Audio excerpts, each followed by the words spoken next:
دوست دارم این وطن را، دوست دارم سنگ او را، کوی او را. دوست دارم قلب خود را، خانه اندوی او را. دوست دارم این وطن را، سنگ او را. دوست دارم این وطن را، دوست دارم سنگ او را، کوی او را. دوست دارم قلب خود را، خانه اندوی او را. دوست دارم این وطن را، سنگ او را. ابراهیم سوی بطلک او را، دشتای خشک و گرما گشت بی و بی او را. دوست دارم این وطن را، لاله ویران او را، خانه دیقان او را.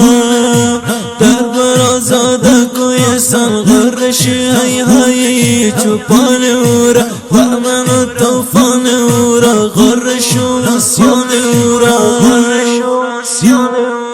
دوست دارم این وطن را، لاله ویران او را، خانه دیقان او را.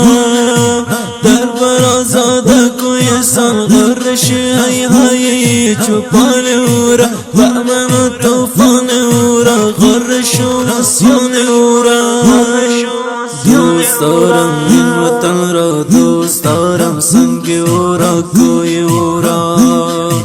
دوست دارم قلب خود را، خانه اندوی او را. دوست دارم این وطن را، سنگ او را. دوست دارم این وطن را، دوست دارم سنگ او را، کوی او را. دوست دارم قلب خود را، خانه اندوی او را. دوست دارم این وطن را، سنگ او را. دوست دارم این وطن را، باده شاداب او را، آوی مرغاب او را، باد او را، ابر او را، آب او را.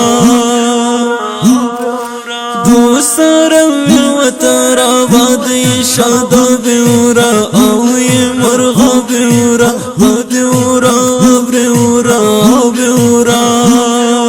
دوست دارم این وطن را، دوست دارم سنگ او را، کوی او را. دوست دارم قلب خود را، خانه